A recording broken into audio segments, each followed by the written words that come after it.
आज मेरी शादी का दिन है, मुझे सजाया जा रहा। मैं एक बहुत बड़ी कंपनी के बेटे से शादी कर रही हूँ, लेकिन वो शादी सिर्फ 24 घंटे के लिए है। मुझे गहने, जेवर सब कीमती चीज़ों से सजाया जा रहा, लेकिन मुझे इससे कोई फ़र्क नहीं पड़ता। जैसे जैसे मेरी शादी नज़दीक आती जा रही है, मुझे मंडप तक जाया जा रहा है तो मेरे पैर भारी हो रहे हैं। मेरा दिल और दिमाग आपस में लड़ रहा है कि अरे मैं ये क्या कर रही हूँ। मैं तो सिर्फ 24 घंटे के लिए शादी कर रही हूँ, लेकिन मैं करूँ भी क्या। मैं बहुत मजबूर हूँ इस शादी करने के लिए, क्योंकि इस शादी के मुझे पैसे मिलने वाले हैं।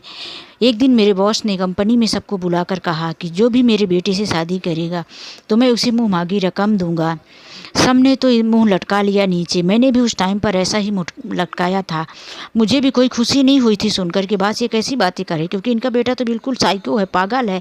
किसी से ना बातें करता, ना घर से निकलता, ना लोगों से मिलता। सब पूरे कंपनी के कर्मचारी जानते हैं कि बॉस का बेटा बिल्कुल पागल है, मेंटल है। फिर मैं कैसे हाँ कर सकती थी, लेकिन मेरी मजबूरियों ने मुझे इस बात के लिए मंजूर करना पड़ा। जो मेरी मजबूरियाँ था उसकी वजह से मैं ये शादी एक्सेप्ट कर ली, और आज वो दिन आ ही गया है कि मेरी शादी। मैंने अपने माँ बाप को भी बताया कि मैं ये शादी करूंगी, लेकिन उस दिन मेरे माता पिता मुझे बहुत डांटे, मुझसे बहुत गुस्सा हुए। बोले तू ऐसे कदम उठाएगी।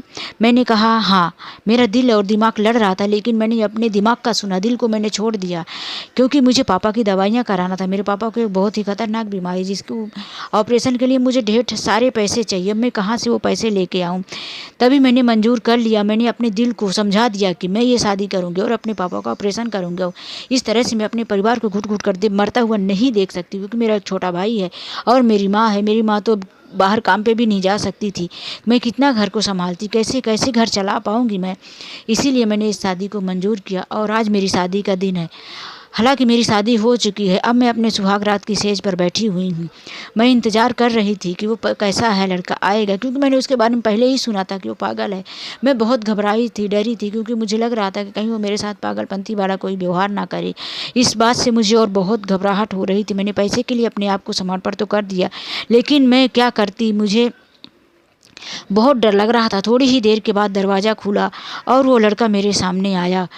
उसने मेरे घूंघट को हटाया। जैसे ही उसने मेरे घूंघट को हटाया, मैंने ऊपर देखा घबरा करके, अब ये मेरे साथ कुछ अलग ना करे। तभी उसने मेरी तरफ भी देखा, मैंने उसकी तरफ देखा। हम दोनों एक दूसरे को देखते हुए अवाक रह गए। हमारे पहले तले से ज़मीन सरक गई। हम एक दूसरे को देखकर कुछ बोल ही नहीं पाए कि आखिर ये सब क्या हुआ हमारे साथ। दोस्तों, बात उन दिनों की है जब मैं कॉलेज में पढ़ा करती थी, और मैं एक बहुत बड़ी गरीब परिवार की हूँ। मेरे घर में इतना कुछ नहीं था कि मैं बहुत अच्छे महंगे कपड़े पहन कर जाऊँ और बाकी सहेलियों की तरह खुश रहकर इस कॉलेज में पढ़ पाऊँ। मैं अपनी सहेलियों से अलग रहा करती थी, क्योंकि मैं हफ्ते में एक ही कपड़े पहन के जाया करती थी। मेरे पास एक स्कूल के लिए ही कपड़े हुआ करता था। घर के लिए तो मैं कुछ भी फटे पुराने पहन के हम सब गुजारा कर लेते थे। कॉलेज के लिए मेरे पास एक ही अच्छा कपड़ा था। मेरी सहेलियाँ चिढ़ाती रहती थी, लगता था कि ये नहा के नहीं आती है। क्या पता, शायद ये खुशबू नहा के नहीं आती। माता पिता ने मेरा नाम तो खुशबू रखा था, लेकिन इसका भी मजाक उड़ाया करती थी मेरी सहेलियाँ कि एक ही कपड़ा पहन के आती है तो ये खुशबू है कि बदबू है, इस तरह से। लेकिन मैं किसी को जवाब नहीं देती थी। फिर एक ही दिन, जैसे मेरी क्लास में एक लड़का आता है, प्रैक्टिकल के टाइम में हमारी उसकी मुलाकात होती है। वो लड़का देखने में बहुत ही खूबसूरत, जैसे ही वे कमरे के अंदर आता है तो सर भी उसकी तरफ देख के इशारा करते हैं। सब लोग उसकी तरफ देखते रहते हैं। मैं तो उसको देखते ही उसके ऊपर फिदा हो जाती हूँ। मेरी नज़रें उसके ऊपर से नहीं हटती, लेकिन फिर मैं अपने आप को सोचती हूँ कि अरे कहाँ ये लड़का, मैं इसकी तरफ क्यों देख रही हूँ। और मैं फिर अपने नीचे बुक में अपना काम करने लगती हूँ, अपना प्रैक्टिकल में बिजी हो जाती हूँ। धीरे धीरे सर ने मेरे प्रैक्टिकल के लिए कुछ लड़कों का समूह बना दिया। कितने इतने लोग मिलकर प्रैक्टिकल का काम कर सकते हैं। मेरे समूह में वो लड़का आ गया। अब तो मुझे उस लड़के से बात करना और देखना अच्छा लगता था। वो लड़का मुझसे ज़्यादा बातें तो नहीं करता था, सिर्फ पढ़ाई और काम की चीज़ें ही करता था। इसीलिए मैं भी उसके साथ सरल तरीके से पढ़ाई और काम की चीज़ें ही करती थी। पढ़ने में वो बहुत होशियार और समझदार था, लेकिन वो लड़का मेरे पास बैठता तो भी मेरा पूरा ध्यान रखता था। फिर मुझे ऐसा लगता कि शायद ये पढ़ाई के लिए ही मेरे साथ ऐसे बातें कर रहा होगा। ठीक है, कोई बात नहीं। मेरे सामने तो है, मैं उसे मन मन में बहुत ज़्यादा पसंद करने लगती थी, लेकिन वो उसका कोई ऐसा रिएक्शन ही नहीं था कि वो मुझसे पसंद करता है कि नहीं। बस वो काम के अलावा मेरे साथ कोई ऐसी ऐसी बातें ही नहीं करता था। इसी तरह से हमारा 1 साल पूरा निकल गया। उस लड़के ने सिर्फ पढ़ाई के अलावा मेरे साथ कोई बात नहीं की। बाहर मिलता तो भी वो मेरे साथ कोई बातें ही नहीं करता था, सिर्फ यही मैं अपने मतलब पढ़ाई के टाइम में ही जो हम दोनों एक दूसरे की बुक शेयर करते, वो मुझसे पूछता, मैं उससे पूछती, बाकी सब वो बातें करता था। लेकिन ऐसा कुछ नहीं हुआ कि उसके दिल में कुछ है मेरे लिए। मैंने सोचा कि मैं हूँ ही क्या, सब लड़कियाँ मेरे से कितनी अच्छे अच्छे स्मार्ट कपड़े पहन के आती हैं, रोज़ अच्छे अच्छे कार से आती हैं, मैं कहाँ गरीब रोज़ चल के आती हूँ, एक ही कपड़े में आती हूँ। भला मुझे कौन लड़का पसंद करेगा। वो लड़का इतनी अमीर घर का था, कार से आता था, उसके चर्चे तो पूरे कॉलेज में हुआ करते थे, तो कहाँ मुझे क्यों पसंद करेगा वो। मैंने इस तरह से अपने दिल को समझा लिया था। इसी तरह से हमारा साल निकला और हमारा कॉलेज का आखिरी दिन था। मेरा दिल उस लड़के का इंतज़ार कर रहा था। सब सहेलियाँ हम लोगों ने एक दूसरे से विदा ली, लेकिन मैं अभी भी उस लड़के का इंतज़ार कर रही थी कि शायद वो लड़का आए। लेकिन वो लड़का नहीं आया। उस लड़के का नाम मानिंद था। मैं मानिंद का इंतज़ार करती रही, मानिंद नहीं आया। फिर मैं अपने भारी कदमों से कॉलेज से निकलकर अपने घर आ गई। मैं घर आई तो कुछ ही सालों मतलब कुछ ही महीने बीते हुए थे, और मैंने पिताजी से कहा कि पिताजी मुझे और आगे भी पढ़ना है, लेकिन कुछ और हासिल करना है मुझे। पिताजी ने कहा रुको देखते हैं। मेरे पिताजी की एक सब्ज़ी की दुकान थी, उसी से हमारा घर चलता था। ठीक ठाक ही था, इतनी ज़्यादा मतलब मुसीबत भी नहीं थी, हम लोग कुछ ठीक ही थे, चल जाता था, खर्च बचना नहीं था, लेकिन हमारा घर तो चल ही जाता था। थोड़े में भी हम सब खुश रहा करते थे। लेकिन एक दिन अचानक से मेरे पिताजी की तबीयत ख़राब होती है और हॉस्पिटल में ले जाते हैं, एडमिट करवाते हैं। वहाँ डॉक्टर वहाँ उनकी बहुत सारी रिपोर्ट निकलता है। इसके बाद डॉक्टर बताते हैं कि इनका जल्द से जल्द ऑपरेशन करवाना पड़ेगा। इनकी पेट में मतलब इनकी किडनी में कुछ ऐसी प्रॉब्लम हो गई है कि ये चल फिर तो नहीं पाएंगे। बहुत ज़्यादा ही प्रॉब्लम हो गई थी उनको, जिसकी वजह से मेरे पापा का ऑपरेशन करवाना ज़रूरी था।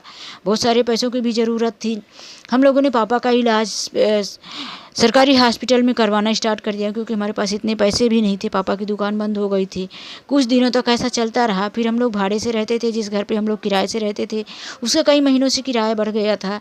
मेरी माँ ने उस घर को खाली करवा दिया। बोला अब हम लोग इस घर में नहीं रहेंगे, क्योंकि हम एक कोई छोटा सा मकान देख लेंगे, उसमें ही रहेंगे जिसका हम लोग किराया दे पाए।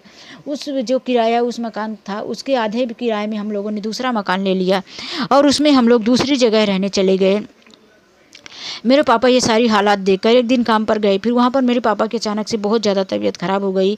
हम सब मना करते थे, मेरी माँ भी मना करती थी कि आप काम पे मत जाओ, लेकिन उन्होंने सुना ही नहीं किसी की बात। वो परिवार की हालत देखकर काम पर चले गए।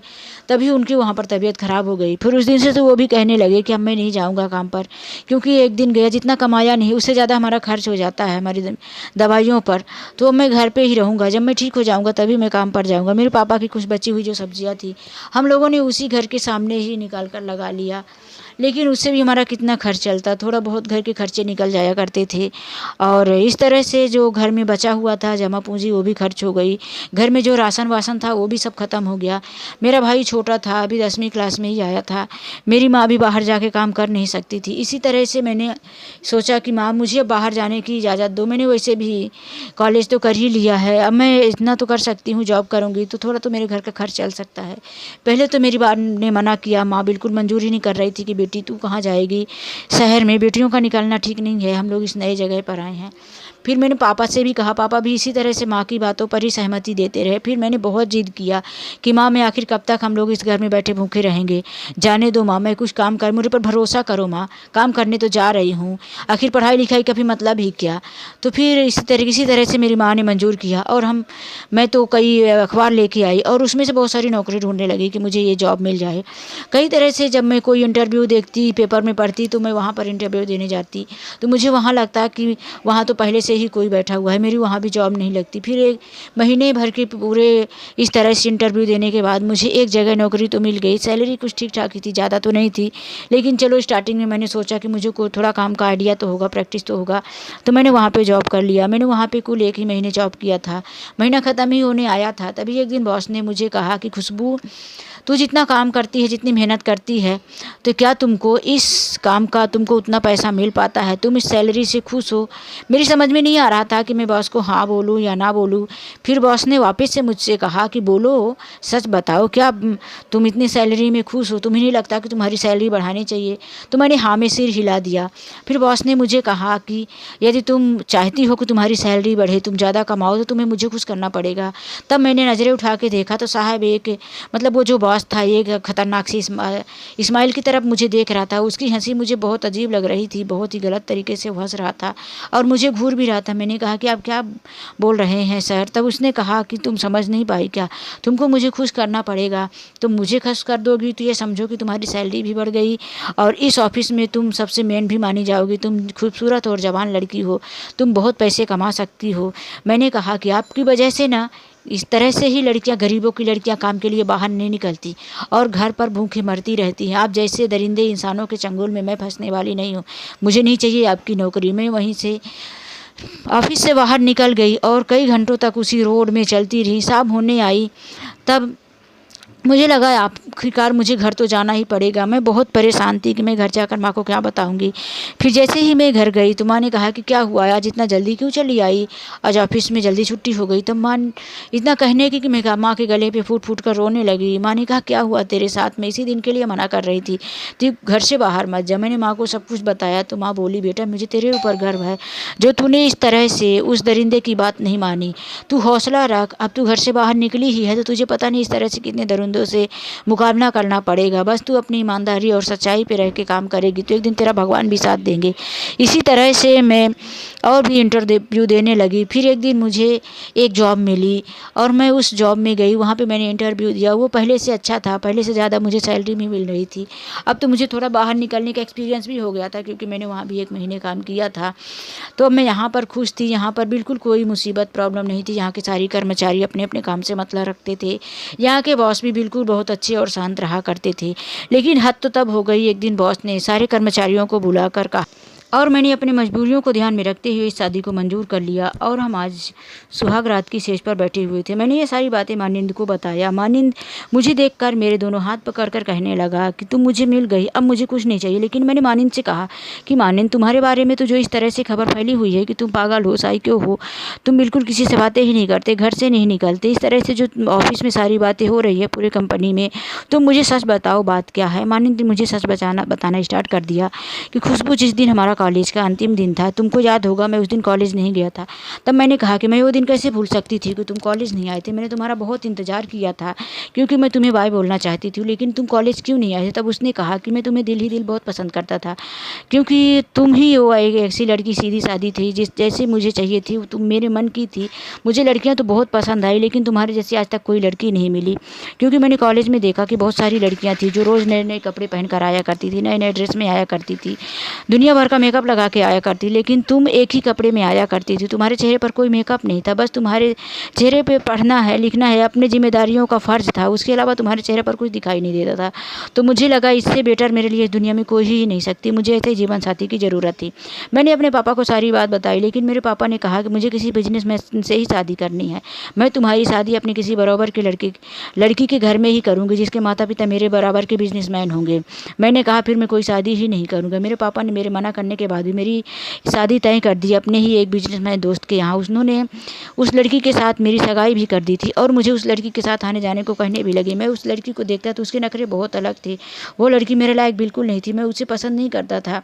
मैं चाहता था किसी ना तरह से मेरी इस लड़की के साथ शादी टूट जाए, लेकिन वो कैसे, क्या, कुछ तो होना चाहिए। मैंने उस लड़की के साथ आना जाना बंद कर दिया। वो मुझे कई बार बाहर ले जाने के लिए कहती थी। एक दिन तो हद हो गई जब वो मुझे प्रोग्राम में घसीट कर ज़बरदस्ती लेकर जाने लगी।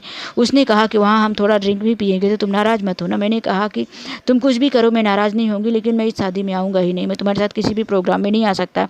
मैं उसको साफ मना कर दिया। वो मुझसे बहुत नाराज़ हो गई और ये बात जाकर अपने पापा को बता दी। उसके पापा ने मेरे पापा से कहा। फिर दोनों के बीच में कहा सुनी हो गई और मेरे पापा ने मुझे बहुत डांटा और कहने लगे कि तुम इस तरह से अपनी मनमानी नहीं करते। मैं धीरे धीरे दुनिया और लोगों से दूर होता चला गया। मैं अपने आप को एक कमरे में ही बंद करके रखा।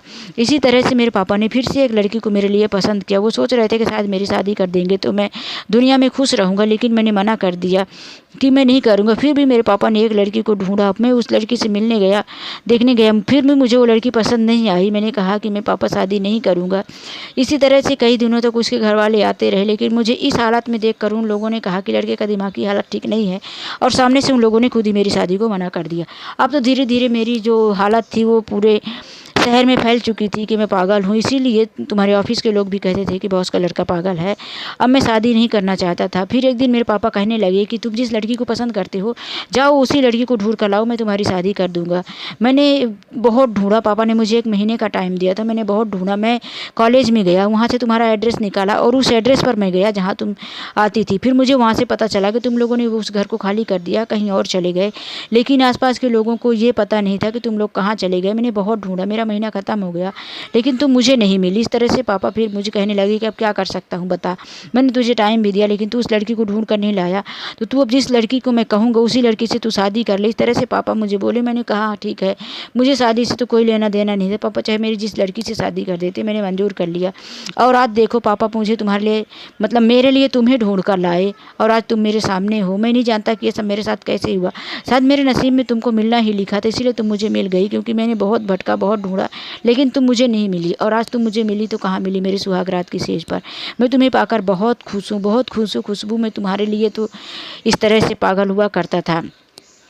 इस तरह से मेरे दोनों हाथ पकड़े हुए मानिंद रोने लगा, और मैं भी उठकर मानिंद को गले लगा लिया, और मैंने कहा कि मानिंद हम इस बात को राज रखेंगे, पापा को ये बात नहीं बताएंगे कि वो मैं वही लड़की हूँ जिसे तुम पसंद करते थे। मानिंद ने कहा ठीक है, हम नहीं बताएंगे। और इस तरह से हम बहुत खुश थे। सुबह हम दोनों खुशी खुशी से खाने के टेबल पर गए। मानिंद मुझे बहुत सारी चीज़ें मेरे साइड में दे रहा था कि तुम ये खाओ खुशबू, तुम ये खाओ। मेरे पापा मतलब ससुर ये सारी बातें देखकर बहुत खुश थे। उन्हें लग रहा था कि मेरा बेटा भी अब खुश है। उन्हें खुश देखकर वो भी खुश हुए। उन्हें भी अच्छा लग रहा था कि कम से कम मेरा बेटा हंसने लगा, बोलने लगा। इस तरह से हमारे घर में खुशियाँ छाई थी। ऐसे ही हमारा 1 महीने बीत गया। एक दिन मैंने अपने पति यानी मानिंद से पूछा कि मानिंद, मैंने घर में बहुत सारी तस्वीरें देखी हैं, तुम्हारे पापा की अलग अलग शहरों की तस्वीरें देखी हैं, तुम्हारी बचपन की बहुत सारी तस्वीरें देखी हैं, लेकिन इस घर में सासू माँ की कोई भी एक तस्वीर नहीं है, क्यों? मानिंद ने एक ऐसे छोटी सी स्माइल देते हुए कहा कि ऐसी कोई बात नहीं है खुशबू, लेकिन अब तुम इस घर की बहू हो गई हो, तुम्हारा भी जानना ज़रूरी है, तो चलो मैं तुम्हें बताता हूँ कि क्या है। मानिंद ने बताया कि हमारे मम्मी और पापा की ये शादी महज एक बिजनेस था। उन दोनों ने एक दूसरे को बिजनेस के लिए शादी किया था। मतलब मेरे नाना जी और मेरे पापा जो थे वो बिजनेस के लिए ही शादी किए थे इन दोनों की।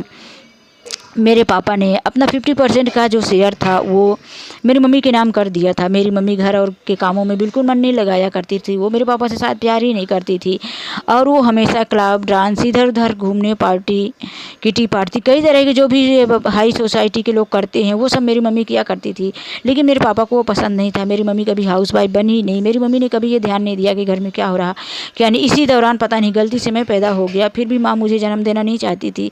उसे लगता था कि बच्चे पैदा करके मुझे मतलब झंझट नहीं में रहना, मुझे अपने पैरों में बेड़ियाँ नहीं बांधना। फिर भी मेरे पापा के कहने पर उसने मुझे रहने दिया। फिर किसी तरह से हमारे पापा मम्मी कुछ दिनों तक तो हमें पाकर खुश थे, लेकिन जैसे जैसे समय बीतता गया मेरी मम्मी को ऐसा बंधन लगने लगा। मेरी मम्मी फिर से उसी अपने कामों में रहने लगी, और पता भी चला कि मेरी मम्मी का किसी के साथ अफेयर चलता है। ये बातें जानकर मेरे पापा बहुत ज़्यादा दुखी रहने लगे। वो जब उनसे कोई कहता तभी वो घर में अब दारू पीकर, शराब पीकर नशे में आने लगे, और मेरी मम्मी के साथ मतलब झगड़ा भी करने लगे। मेरी मम्मी तो और भी ज़्यादा पापा से नफरत करने लगी थी। एक दिन मेरी मम्मी ने कोर्ट में केस कर दिया कि मुझे मेरे पापा से तलाक चाहिए। इस तरह से कई दिनों तक, ऐसा कई महीनों तक केस चलता रहा। फिर एक दिन मेरी मम्मी की जीत हो गई। मेरी मम्मी को मेरे पापा से तलाक मिल गया। अब मेरी मम्मी ने कि अपने से छोटे एज वाले किसी से शादी कर लिया है, और मेरे पापा से इस बिज़नेस का 50% शेयर भी ले लिया है। उसी दिन से पापा को मेरे इस तरह से नफरत हो गई कि मेरे पापा अपनी मम्मी की सारी फ़ोटो तस्वीरें इस घर से निकाल कर फेंक दिए हैं। उनकी कोई भी एक निशानी इस घर में तुमको देखने को नहीं मिलेगी खुशबू। इसीलिए मैंने तुम्हें चुना था, क्योंकि मेरे पापा मेरी भी शादी किसी बिजनेसमैन की लड़की से ही करना चाहते थे। तो मैं नहीं चाहता था कि जो मेरे पापा और मम्मी के बीच में हुआ है फिर कोई बिजनेसमैन की लड़की आए और हमारे बीच में हो। मुझे तुम्हारी जैसी एक खूबसूरत और सीधी सादी सादगी वाली लड़की चाहिए थी, जो घर को घर बना सके, घर की बहू बन सके। मुझे कोई बिजनेसमैन औरत नहीं चाहिए थे कि जो बिजनेस करे। इस तरह से मतलब मानिंद मुझे सारी बातें बताते हुए उनकी आंखों में बहुत सारे आंसू आ गए। वो रोने लगे। कहते हैं ना कि मर्द को आंसू तभी आता है जब उनका दिल बहुत ज़्यादा दुखता है। लेकिन मानिंद का दिल इस टाइम पर बहुत ज़्यादा दुख रहा था, क्योंकि उनके साथ जो बीता था वो और उनकी शादियों को लेकर उन्होंने बहुत कुछ सहा था। अब मुझे पाकर मानिंद का दुख बाहर आ चुका था। वो मुझसे फूट फूट कर रोने लगे। मैंने मानिंद को गले लगा लिया और कहा, मानिंद मैं भी तुमसे बहुत प्यार करती थी, लेकिन मैं इतनी गरीब और वो थी कि मैं तुमसे कह नहीं पाई। मुझे नहीं पता था कि तुम मुझसे प्यार करते हो।